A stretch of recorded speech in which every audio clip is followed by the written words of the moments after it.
Iya, fisiknya kuat, kemudian keberaniannya tangguh. Udah jadikan penjaga negara saja, karena di situ dia bidangnya. Tapi yang penyabar, yang berpikiran luas, yang berwawasan tinggi, yang ingin selalu memberikan kontribusi positif dalam segala kehidupan, luas dalam pergaulan, dijadikan orang yang bergerak di bidang-bidang sosial. Yang ngurusi di Bakti Joko, orang yang kemudian jadi bidan. Itu kalau nggak punya jiwa sosial, jangan berpikir saya menghadapi darah begini, dibayar begini, orang sakit, berbadan kencing di tempat ini begini, harus didorong, mana nggak mandi udah 2 bulan, ini ya nggak bisa begitu. Tapi orang yang berjiwa sosial itu selalu, ini kalau nggak kita yang menolong ini siapa? Kalau semua harus bayar mahal, bagaimana dengan orang yang nggak punya duit? Kalau semua orang hanya mementingkan dirinya sendiri, wah ini nyawa. Makanya banyak kasus kadang di rumah sakit atau di puskesmas milik pemerintah itu orang nggak dilayani begini. Itu karena dia nggak cocok sebenarnya jadi bidan, jadi petugas puskesmas. Kalau ada yang bilang, ya kalau ingin yang gratis jangan sakit. Orang sakit. Tapi kalau dia berjiwa sosial, ini orang sakit harus diselamatkan dulu. Masalah keuangan nanti administrasi dan semacamnya juga. Yang penting penyelamatan dulu. Itu aja berpikir begitu. Kalau dia punya jiwa sosial. Kalau nggak punya jiwa sosial, ini peraturan. Kami betul ini peraturan, tapi kan ada sisi-sisi kemanusiaannya. Untuk menjadikan khairun nas itu harus bagaimana? Ketika orang lain malas, dia rajin. Ketika orang begini, dia latih. Supaya Pak menjadikan dirinya khairun nas. Saya berharap ya kalau semua termasuk Anda dan Ustazah ini, saya melihat bahwa kita ini memang ketika memilih profesi sebagai guru, pada prinsipnya kita ingin menjadi khairun nas. Karena jadi guru itu ya secara teori apa di buku dan ditiru. Berarti kita ini harus jadi contoh gitu.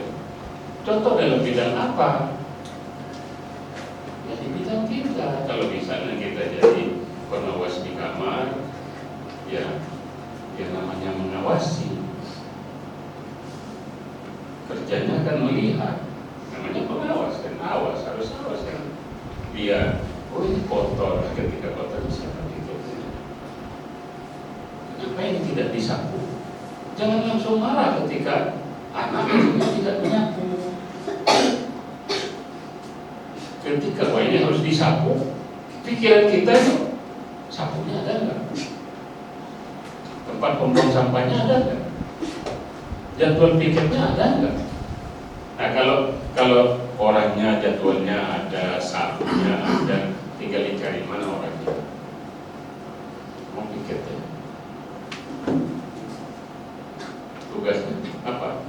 Tuh nyapu, udah nyapu belum? Belum Pak, sapu dulu. Sapu setelah selesai atau mungkin siapa lagi temannya suruh selesaikan. Jangan marah. Banyaknya kita begitu nggak disapu dimarahin. Ya nggak disuruh nyapu tetap aja nggak bersih. Berarti jiwa sosial kita. Kalau jiwa sosial kita lebih, setiap ada persoalan kita ingin menyelesaikan persoalannya dulu. Kenapa di pondok misalnya masalah bayaran? Wah ini anak setiap bulan nih gak boleh ikut ujian. Itu yang parah-parah. Yang sebulan, 2 bulan, 3 bulan, yang orang tuanya datang menghadap. Ada rekomendasi. Kenapa? Pada prinsipnya pondok itu ini agar orang tua itu peduli peduli dengan disiplin, peduli kalau dia punya anak yang mondok, dan orang yang mondok itu memang butuh keuangan untuk diselesaikan. Ketika dia tidak mampu menyelesaikan, dia datang atau dia nelpon atau dia menghubungi petugas dan sebagainya sebagai bentuk kepedulian, dan pesantren peduli. Yang repot ini kalau orang nggak ada kepedulian. Nah, antum semua ini harus menjadi orang yang peduli. Ingat ya, orang itu kadang punya persepsi yang berbeda dalam menghadapi sesuatu. Ya, kalau dalam logika itu ada dikotomi. Kita kadang menganggap ini baik, tapi orang lain menganggap itu tidak baik. Biasa itu dalam hidup. Saya nasihati ketika ada anak misalnya melanggar, karena saya menasihati dengan kata-kata. Mungkin ada orang yang bilang, Ustaz, ya kalau urusan ngomong aja, kompeleng aja udah selesai. Kata yang enggak mau banyak bicara. Tapi kita kan ingin cari yang maslahat, lebih maslahat. Kita ini akan menjadi orang yang khairun nas. Yang khairun nas itu harus ya berpikir dari berbagai dimensi. Kita menjadi yang sempurna memang tidak mungkin, karena nggak ada orang yang sempurna. Rasulullah itu menjadi sempurna karena memang kalau Rasulullah salah langsung ditegur, dan yang menegur itu siapa? Allah langsung melalui malaikat Jibril. Lah kita ini manusia. Manusia itu jangankan melakukan kesalahan, melakukan kebenaran saja masih akan dinilai kurang. Sehingga di hadis disebutkan nanti di akhirat orang yang melakukan kebaikan akan menyesal, orang yang melakukan kejahatan akan menyesal. Tidak ada orang yang tidak menyesal di akhirat. Semuanya akan menyesal. Mengapa? Orang yang melakukan kebaikan kok menyesal? Iya. Ketika dia memberikan sedekah, maka dia akan mendapatkan nanti pahala yang sangat besar di sisi Allah di akhirat. Dan itu akan dilihat. Oh, saya memberikan air 1 botol, Masya Allah, pahalanya ternyata luar biasa. Begitu banyaknya, saya senang dengan memberikan sedekah 1 botol air.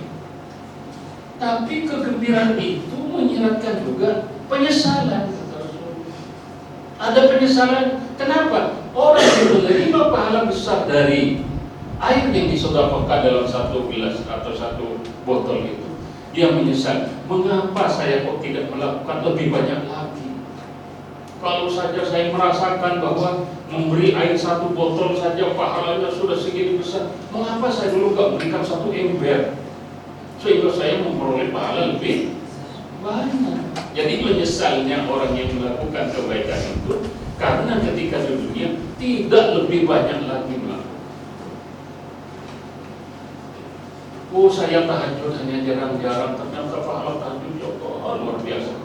Kalau saja saya tahu dulu bahwa akan sebesar begini, saya tentu akan membeli. Sama dengan ya kalau kita punya barang, misalnya perempuan suka beli emas. Ketika beli emas dia harganya 1 juta, tapi begitu beberapa tahun harganya jadi 10 juta. Dia punya 1 kilo gitu. Tapi mungkin dia berpikir, kenapa dulu cuma beli 1 kilo, ya coba beli 10 kilo. Padahal dulu duitnya ada gitu. Ya kan itu begitu. Kenapa? Karena tahu kalau nilainya tinggi. Anak-anak yang mondok kemudian berhenti. Begitu temannya di wisuda, kenapa pada datang? Kan dia bisa, kenapa saya dulu ya? Coba ketika saya biasa bertahan. Apalagi sudah kelas 4 berhenti atau kelas 5 berhenti. Padahal begitu 1 tahun lagi saya udah di wisuda saya. Karena dia berhenti sebelum di wisuda. Sampai kapanpun datang ke pondok akan tetap dikenal sebagai orang yang keluar sebelum waktu. Begitu temannya jadi ustaz dan ustazah di sini, dia datang. Muridnya nanya, ustazah, itu teman ustazah ya? Apa kata ustazah? Iya, teman saya. berhenti ketika kelas 5. Tetap begitu kan? Tapi kalau jadi alumni, sekalipun dia tidak mengajar, ketemu dengan temannya yang di sini jadi ustaz dan ustazah, begitu ditanya ustazah, tetap merasa apa jawab? Iya, dia alumni bersama saya. Dia alumni sini juga. Sehingga yang tidak tahu, alumni juga ya ustazah juga. Itulah. Ketika kita melakukan kebaikan, mungkin kepada si A, tidak kepada yang lain-lain. Tapi kalau kita dinilai baik oleh si A, maka yang lain-lain akan menjadi tahu. Oh, dulu dia pengawas kamar saya betah karena dia basi dengan dia orangnya tuh baik, dia orangnya tuh perhatian, dia orangnya begini. Oh iya ya, yang tadinya dia melamar gadis dengan orang tuanya ragu-ragu untuk diterima, tapi karena dapat informasi ketika dia jadi pengawas baik, ketika dia kata, oh berarti dia baik. Jangankan sama anak saya yang dicintai, kepada orang lain saja ketika ngurusi dia baik. Jadi berarti dia memang baik. Orang baik itu kan ketika melakukan kebaikan bukan karena ada kemauannya, memang dia baik. Kalau si A baik kepada si B karena mencintai, itu kan memang ada tujuannya. Dia orangnya baik sama saya, iya kata orang tuanya, dia baik sama kamu karena dia naksir kamu. Tapi coba tuh lihat dengan si B begitu ganasnya, pada saat nanti kamu nggak dicintai lagi, keganasannya akan muncul. Itu yang kadang kita melupakan itu. Padahal dalam Al-Quran kan kun hasanan 52 amin. Jadilah orang yang selalu diingat kebaikannya. Buat dari siapa? Siapa yang mengingat? Orang setelahnya. Dulu ketika si A jadi pengawas saya itu orangnya baik. Ketika di sini dulu baik. Jadi karena kebaikan yang diingat, maka dia akan memberikan kesan-kesan yang baik. Tapi kalau kita tidak baik, begitu tidak ada, apa kata anak? Alhamdulillah sudah nggak miskin ini karena orangnya tidak baik. Sama ketika kita ngajar. Kalau kita ketika ngajar rajin, ketika kita ngajar nggak pernah terlambat. Begitu kita tidak masuk, akan ditanya sama murid kita besok, Ustazah, kok minggu kemarin nggak masuk, kemana? Karena kita rajin masuknya. Begitu tidak masuk, ditanyakan orang. Pedagang juga sama, somai setiap hari. Begitu hari ini nggak jualan, besok akan ditanya soal, kemarin nggak ada jualan, kemana? Biasanya tiap hari ditanya, kenapa? Karena dia rajin. Coba kalau sering males, sekarang jualan, besok enggak, besok lusa jualan, besok enggak, selang-seling enggak karu-karuan, enggak akan ada orang perhatikan. Dia enggak jualan ya, biasanya juga enggak setiap hari. Orang jualan sayuran biasanya tiap hari ada, begitu enggak ada akan ditanyakan orang. Tapi kalau jualannya jarang-jarang, orang enggak akan perhatikan. Sama dengan kita ketika jadi guru. Ketika sering tidak masuk, ketika sering terlambat, anak enggak akan bertanya. Udah biasa ya. Malah kalau tiba-tiba rajin, anak jadi curiga. Mungkin habis dimarahin Pak, rajin. Selama pikirnya itu sultan semuanya. Ketika sultan, apakah salah dia? Tidak. Kata Sayyidina Umar, jangan salahkan orang ketika menilai dirimu negatif, tapi perhatikanlah dirimu sendiri. Maksudnya begini, biarpun levelnya dia keilmuannya profesor doktor,